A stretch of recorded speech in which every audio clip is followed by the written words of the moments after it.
as you can probably guess, we're having a bit of communication problems. Transmitting from a ship is no easy task, but they've managed it somehow. We are on the way to Gaza. We set sail earlier this afternoon, and as we set sail, we heard word that the Israelis, who have previously imposed a 20-mile exclusion zone around the Gaza Strip's waters, have now extended that exclusion zone to 68 miles. Now, of course, this exclusion zone isn't recognized internationally, as Israel claimed to have withdrawn from Gaza and ended its occupation there. But nonetheless, it continues to impose this blockade by air, by land, by sea, and it's designated this entire area as a military no-go area, and it's warned that if these ships continue and sail into that area, it will board them, it will arrest everybody on board and take them to the port of Ashdod, from where it will process them, either deport them or put them in prison. That has led many on this ship to dub the Israeli Navy as the pirates of the Mediterranean. It might sound comical, but it's actually a very serious issue. We have old people on this ship, and we even have a child, not, I should add, a child of one of the volunteers, but actually a child of the crew, the professional crew who are running this ship. With me, I have Mr. Bülent Yildirim, the man who is coordinating this whole effort on behalf of the IHH, the Turkish aid organization that is leading this flotilla. Mr. Bülent, first of all, the Israelis have said that this humanitarian aid mission is not about helping the Palestinians, but is rather an effort to humiliate Israel. How do you respond to that? İsrail bu çalışmanın tamamen kendisini kötü duruma düşürmek için bir çalışma olduğunu, insan yardım amacı olmadığını söylüyor. Ne düşünüyorsunuz? Şimdi tabii İsrail çok kötü yönetiyor bu krizi. PR çalışması da iyi değil. Gerçekten sıkışmış durumda, ama bunun suçlusu biz değiliz, odur. Yani biz çok kolay bir yoldan içeri gitmek istedik. Yolu açsaydı İsrail zor durumda düşmeyecekti. Hiç durmadan açıklama yaptı ve şu anda gerçekten sıkıştı. Israel is leading this crisis, you can say, very badly. Not as it has to be. It is just a humanitarian organization's effort, and we peacefully would like to go to Gaza. We have no other aim. But coming up with different suggestions, different strategies every day in media is putting itself in very difficult situation, or rather you can say defamed situation. It is not we who put Israel in this situation. Rather, Israel is putting itself in very difficult situation by its strategies and announcements in media. Now the Israelis have made it quite clear they will not, under any circumstances, allow these ships through. What will you do if the Israelis board the ships and attack? Gitmesine müsaade etmeyeceğini ve saldırma ihtimalinin olduğunu düşünürseniz, saldırırlarsa ne yapacaksınız? Yani şimdi tatbikat ilan etti atış alanı olarak. Biz araştırdık, baktık, o atış alanı ilan ettiği yerde hala ticari gemiler geziyor. Yani şu anda sanal bir savaş yapıyor.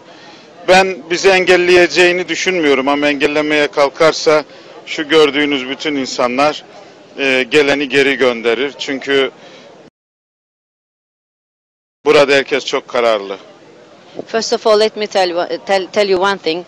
As Israel has declared, like 48 miles, and as you know, training is going on within this limit, and we have searched that there are still commercial ships in the same area that they are talking about. So it is ironic, to be honest.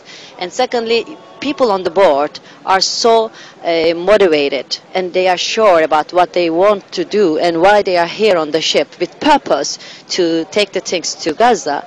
And though we don't think that Israel will attack on us, but in case if it does, we would defend ourselves. Ve İsrail bir oyuna geliyor. Bu oyuna İsrail kabinesinden birileri getiriyor. Zannediyorum hükümet içerisindeki bu ayrılıktan kaynaklanıyor. Eğer İsrail bize müdahale edip bizi tutuklamaya kalksa, dünyada daha zor duruma düşecek ve bu hükümeti de düşürecek. Bu İsrail kabinesi içerisinde birileri bu hükümetin düşmesini istiyor.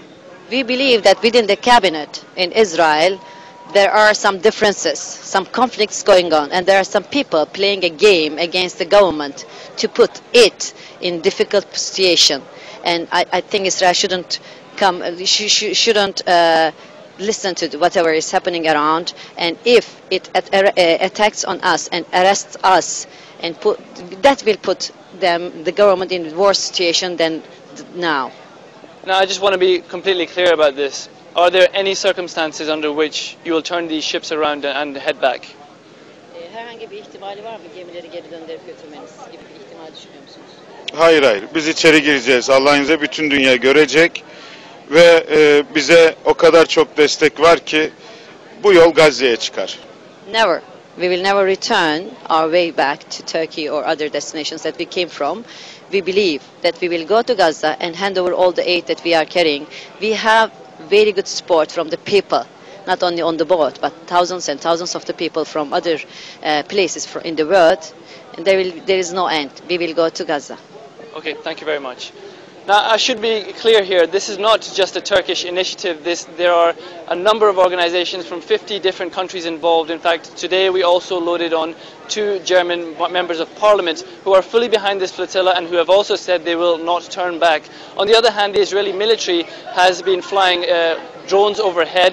They've made it quite clear that they are monitoring the situation from the air, and they have also said they will not back down. So these two the military and this organization are now at loggerheads, and we will have to see what happens tomorrow. The stakes are getting higher as we speak, as we move closer towards the Gaza Strip.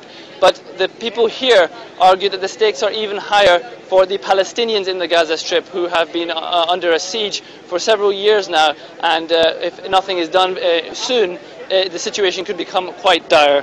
Nonetheless, the situation here could get very ugly if something isn't, if the Israelis do decide to attack, and the people here have said they will defend, even though they have no weapons, they will defend. So we'll have to see what happens tomorrow, but it's not looking good at this stage.